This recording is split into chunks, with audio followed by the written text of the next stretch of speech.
Yes dear students, चलिए हम आज की अपनी कक्षा शुरू करेंगे।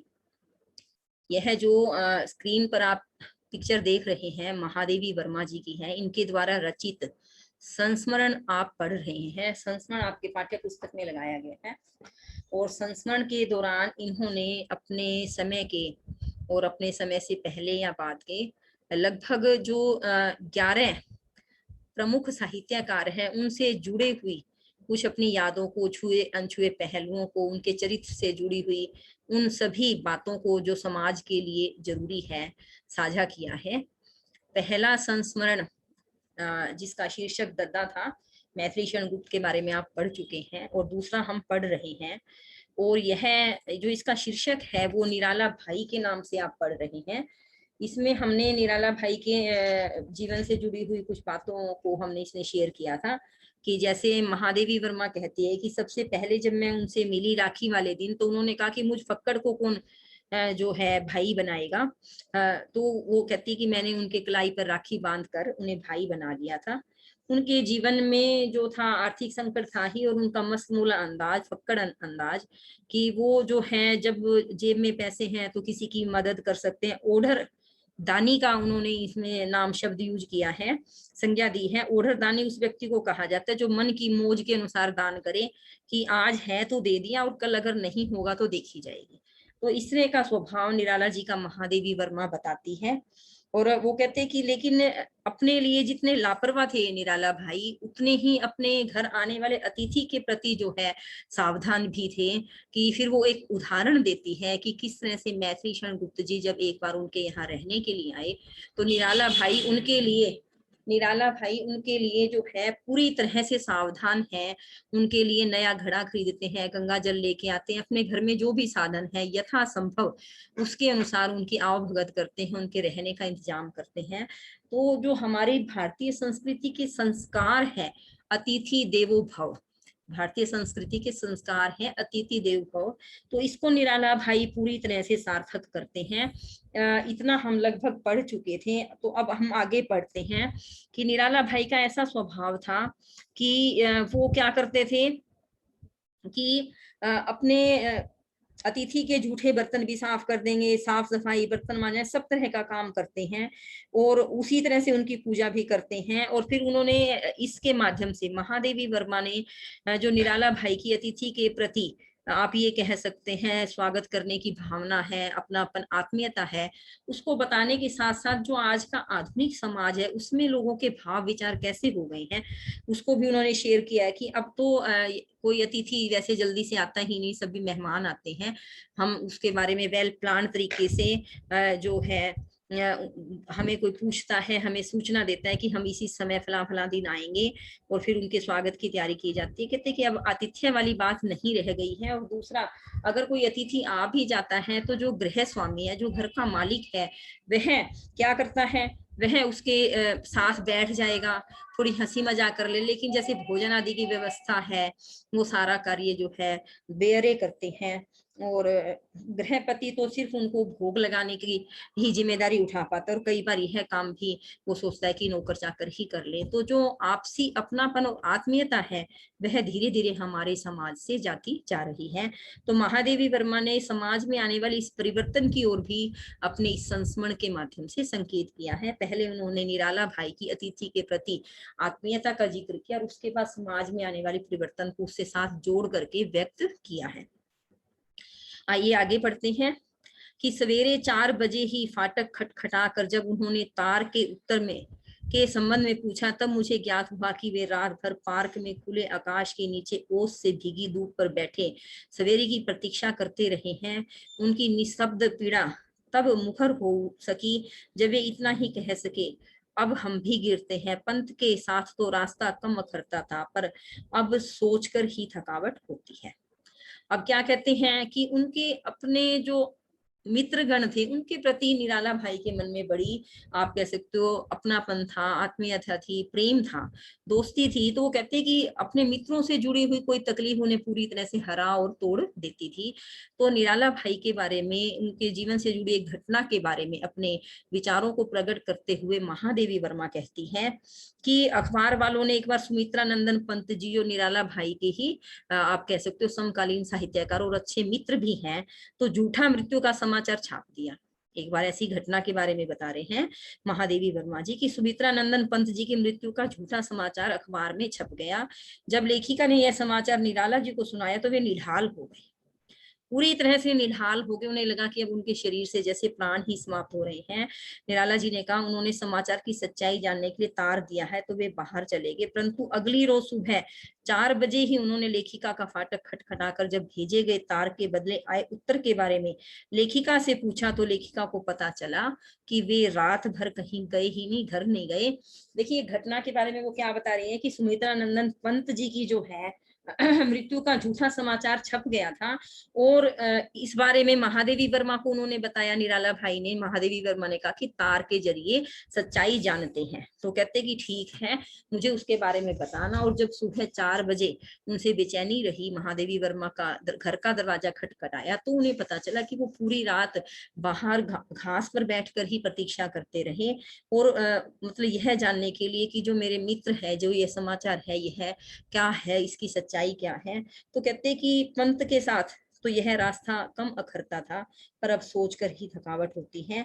तो वो कहते हैं कि महादेवी वर्मा कहती है कि वे अपने मित्रों के साथ इतने आत्मीयता भाव से जुड़े हुए थे। अब क्या कहते हैं, निराला जी अपने शरीर, जीवन और साहित्य सभी में असाधारण है। उनमें विरोधी तत्वों की भी सामंजस्यपूर्ण संधि है। उनका विशाल डील डोल देखने वाले के हृदय में जो आतंक उत्पन्न कर देता है, उसे उनके मुख की सरल आत्मीयता दूर करती चलती है। अब क्या कहते हैं, निराला जी का स्वभाव कैसा है, वो बिल्कुल अलग है, और उनके जो शरीर की डील डोल है, देखने में वो जैसे लगते हैं, वो बिल्कुल अलग है। जो उनका जीवन है वह उनके शरीर से, उनके स्वभाव से मेल नहीं खाता। और साहित्य के क्षेत्र में जो रचनाएं उन्होंने लिखी है, वो भी बिल्कुल असाधारण है। महादेवी वर्मा क्या कहना चाहती है कि निराला जी के जीवन में सब कुछ असाधारण है, कुछ भी सामान्य नहीं है, साधारण नहीं है। विरोधी तत्व है, जैसे वो दिखते हैं वैसे है नहीं, और जैसे हैं वो वैसे दिखते नहीं। और उनका साहित्य बिल्कुल ही उनसे बिल्कुल विपरीत है। कि सामंजस्यपूर्ण संधि का अर्थ है कि विरोधी तत्व आपस में एक दूसरे से सामंजस्य मिला करके, एक दूसरे से जुड़ करके जुड़े हुए हैं। क्या कहते हैं, जो उनका डील डोल का अर्थ है बाहरी व्यक्तित्व, देखने में वो जैसे लगते हैं, सबके हृदय में आतंक उत्पन्न कर देता है। कि देखने से ऐसा लगता है कि बहुत गुस्से वाले होंगे, बहुत भयानक से स्वभाव वाले होंगे, उसे उनके मुख की सरल आत्मीयता दूर करती चलती है।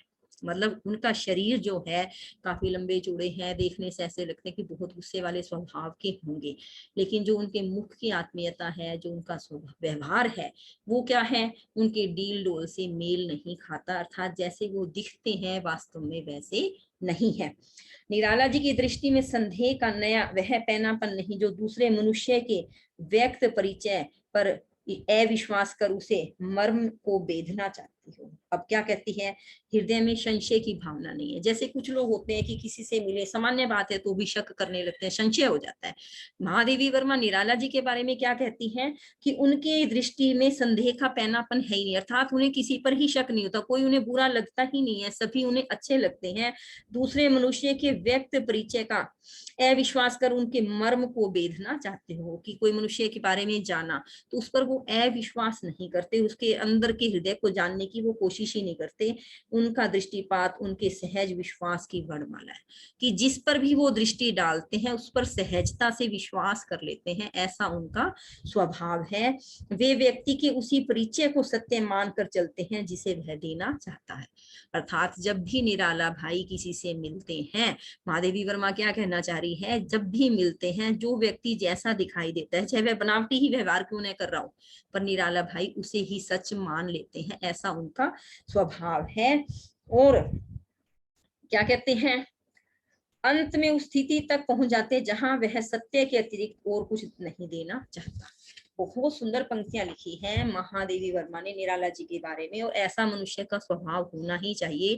क्या कहते हैं कि जब भी वो किसी नए व्यक्ति से मिलते हैं तो वो जैसा दिखता है निराला भाई उसे वैसा ही मान लेते, अर्थात अगर कोई व्यक्ति बनावटी व्यवहार के साथ उनके साथ मिलते हैं, बनावटी अच्छाई दिखा रहा है, तो महादेवी वर्मा क्या करती है कि महादेवी वर्मा कहती है निराला भाई उसे अच्छा ही मानते हैं, और जैसे ही वो व्यक्ति उनके साथ जुड़ता है, बेशक वो दिखावा ही कर रहे हैं अच्छाई का, निराला भाई के व्यवहार और स्वभाव के कारण वह व्यक्ति सच में अच्छा बन जाता है, क्योंकि धोखा देने वाला व्यक्ति भी जब उनके करीब आता है तो वह भी धोखा दे नहीं पाता। ऐसा निराला भाई का स्वभाव है।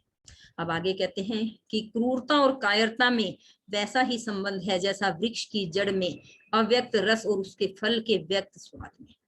अब देखिए बेटा, जो वृक्ष की जड़ है, जड़ में जो रस होता है वह फल के रूप में हमें दिखाई देता है। इसे आप इस तरह से उदाहरण से समझें कि जैसे मान लो नीम का पेड़ है, उसकी जड़ में जैसा रस है अर्थात कड़वा है तो उसका फल भी कड़वा होता है।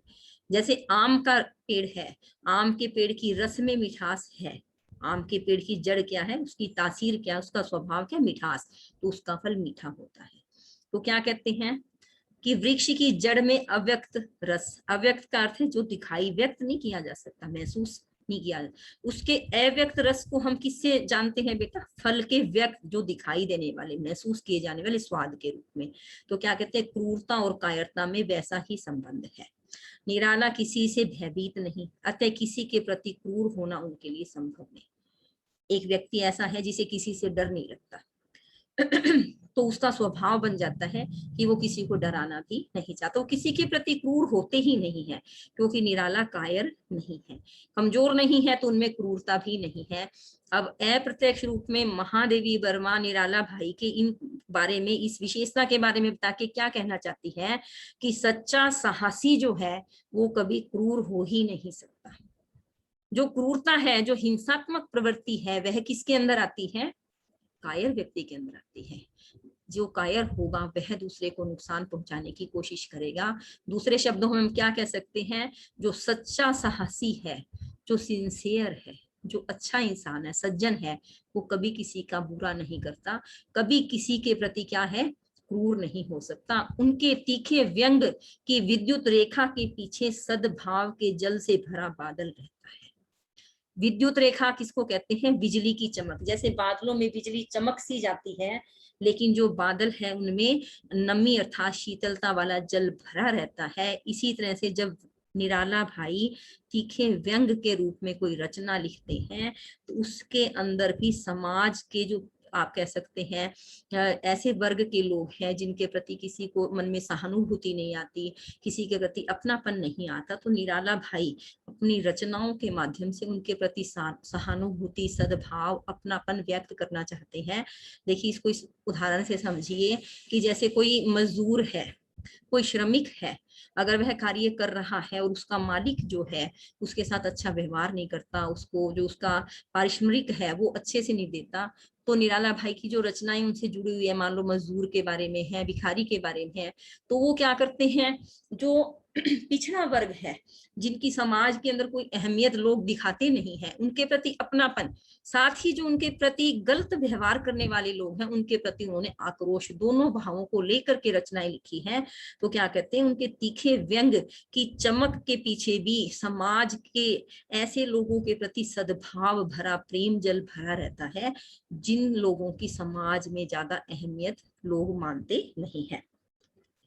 आइए आगे और पढ़ते हैं कि निराला जी के विचार से क्रांतदर्शी और आचरण के क्रांतिकारी हैं। वे उस झंझा के समान है जो हल्की वस्तुओं के साथ भारी वस्तुओं को भी उड़ा ले जाती है। झंझा उस चीज को कहते हैं बेटा, तूफान जो आते हैं ना, कहते हैं एक झंझावात आ गया, तूफान सा आ गया कि हल्की वस्तुएं तो उड़ती उड़ती हैं, वो उसकी गति इतनी तीव्र होती कि भारी वस्तुओं को वे उड़ा करके ले जाती है। तो निराला जी का स्वभाव जो है, जो आचरण है, वो कैसा है कि दबदबे, विचार से क्रांतदर्शी का अर्थ है वे दबदबे स्वभाव के हैं और क्रांतिकारी भी है। आचरण कैसा है, क्रांतिकारी। इसका अर्थ क्या है कि वो समाज के पिछड़े वर्ग के प्रति सहानुभूति रखते हैं, अपनापन रखते हैं, उन्हें आगे बढ़ाने का प्रयास करते हैं, और जो उनका शोषण करते हैं उनके प्रति क्रांतिकारी युग दृष्टा के रूप में, क्रांतिकारी के रूप में वो अपने स्वभाव को, अपनी रचनाओं को प्रकट करते हैं। उस मंद समीर जैसी नहीं जो सुगंध न मिले तो दुर्गंध का भार भी ढोता फिरता चले।